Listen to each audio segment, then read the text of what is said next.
Today we are talking about a hot new released headset here, the HyperX Cloud Alpha Wireless. Now in your box you're going to get a detachable USB-C cable, you are going to get your dongle, which is a nice cute little stubby dongle this time around here. You're going to get a nice windscreen for your microphone, big, thick, chunky guy. Then of course you are going to get your microphone here, which we'll do that microphone test later on. And of course, you are going to get your headset. Oh, and let's not forget the paperwork we get with all of our headsets. So let's go on and kick it off with the comfort here in short, sweet, and simple. If you've ever used a HyperX headset, it's pretty much exactly what you have. That even goes right into the build right here. You got your metal forks over here, kind of like the Alpha S design where they chop out the metal, make them a little bit lighter. Talking about a little bit lighter, let's go on and throw them on the scale here, right where we're looking at this. Bam, plop them down. This is without the mic, of course, 322 grams. And it's honestly really lightweight in your hand. It doesn't feel lofty, kind of like the original Cloud 2s were. They felt a little bit loftier. These guys are really nice and lightweight. Now, as far as adjustment, well, we all know with HyperX headsets, we don't get that swivel. HyperX, please give me swivel. And the headband adjustment is the same as we've always seen as well, with nice clicky notches in there. Again, you got those notches right there. Hold this position really nice, and it expands a fairly good bit, so if you got a big head, I think you're gonna be perfectly fine. Now, taking a look at the headband and the ear cushions here, pretty much what we've always seen. The headband is nice, soft, and plush, no pressure points or anything. Coming over to the ear pads here, memory foam, nice and soft, but extremely shallow. Now, you do got padding inside the driver right there, but still, these ear pads are shallow. But of course, with the help of our sponsor of this video, you all know who it is, right? Wicked Cushions. We're gonna fix that. So getting our Wicked Cushions here, we have multiple ones to choose from. We got our fully pleather, we got our little velour ones right there, and then our cooling gel memory foam. Which one should we, you know what? I think I'm gonna go with the fully pleather set right here on these HyperX, because that is just gonna look stinking sharp. Super easy, guys. Look at this. Bam, pop them off, right? Bam, pop the other one off. And look at this. That foam's gonna be right inside the ear pad still right there, but you can actually pinch it and pull it back if you would like. So we're just gonna go on and remove that. Again, what this is gonna do, guys, just kind of clear up that sound a little bit for you, because our Wicked Cushions, they already have that little liner in there. Again, you're not ruining anything. You're just pulling that foam off, because we're gonna have our foam over here. Then you're just gonna take your ear pad, see the little groove in the cup,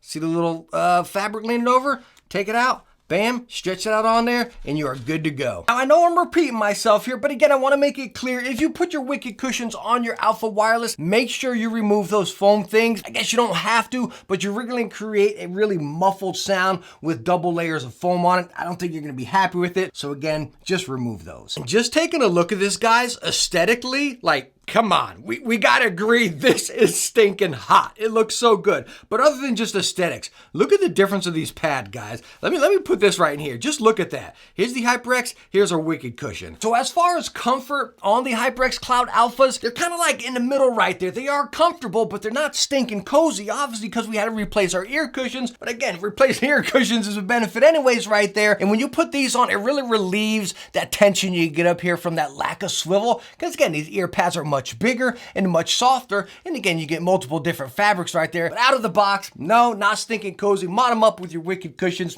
and you're good to go. Now, talking about the build on the Alpha Wireless right here, well, you got that solid HyperX construction. The only thing I would say I don't like is how they went back to these plastic notches right here. On the Cloud 2s, they went to the metal where it went right into the ear cup. Here, they're bringing back these plastic notches. Not a big fan of, but you still got that metal. You got the metal right here, but you're going into plastic here and then plastic up there. But when I take this headset and I stretch it out, I bend it up, I don't get a single bit worried about it whatsoever. Again, it's lightweight. You got minimal stress points or anything. It's very solid. All right, so features and functions on the HyperX Cloud Alpha Wireless, and talking about the microphone, that's exactly what you're hearing right now. Now, talking about this microphone, one thing I really love about it, well, that you get an included windscreen right there, a pop filter, but also the mute function. So you got that mute button right on the back.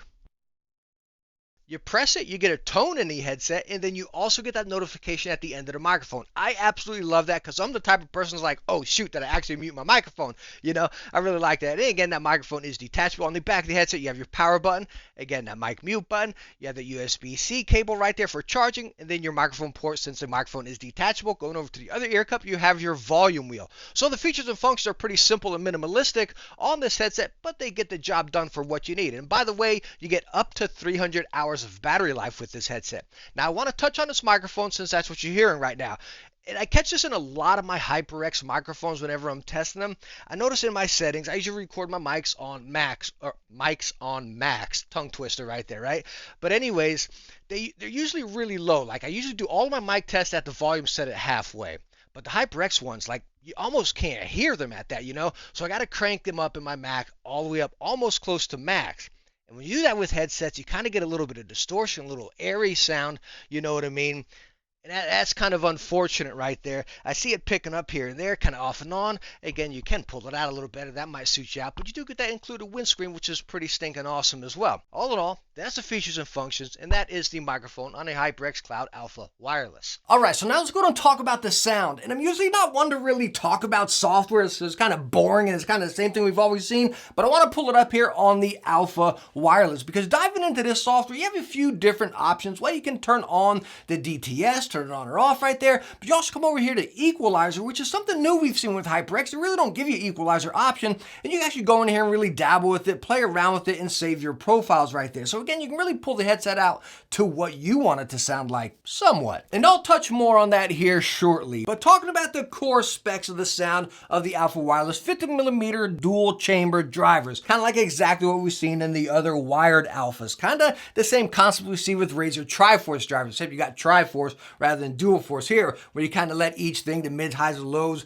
kind of perform on their own and kind of escape out there, right? Now, talking about that, you're thinking the Alphas, I got the Alpha S's really fresh in my mind. I don't know about you guys, right?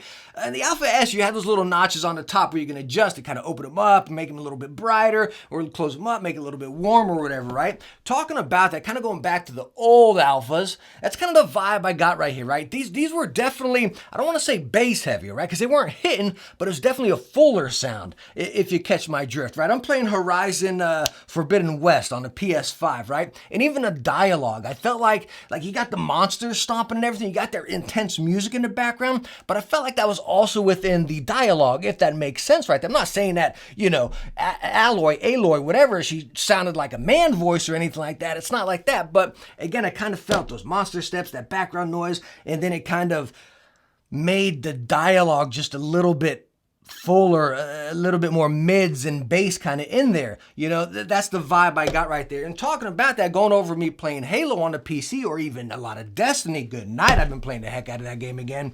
Talking about that, I also got the same vibe. It was definitely a fuller, definitely warmer, if we're going to go that route right there. You know, definitely more bass and more mids in there. That's not saying you didn't get any highs. You had your highs, but again, I felt like the bass and mids were definitely up here and your highs were down here. I usually like my curve to go like this and my highs to peak up and my bass and mids to kind of come down here and just kind of help each other out. But I felt like this was the opposite. Felt like your highs were here and your bass and mids kind of worked into that, if that makes sense. Hopefully it does. Here we go. I got an easy example for you. The Razer Black Shark V2 Pros. I felt like these sounded just like the V2 Pros out of the box. It was harder to find a setting for this to pull out those highs. It definitely was. So if you got them and you're like, man, this is a little bit warm, definitely pull out those highs, activate that DTS right there, and I think you have a pretty good time with them. Now, I know what a lot of you are going to be asking, yo, Techne, how did the Cloud Alpha Wireless stack up to the Cloud 2 Wireless? And I'm sorry, I'm not going to answer that for you in this video right here, because I am still testing this in the background over there, flip-flopping back and forth in between games. I don't say, oh, hey, I remember how this sounds, that's how this compares to that.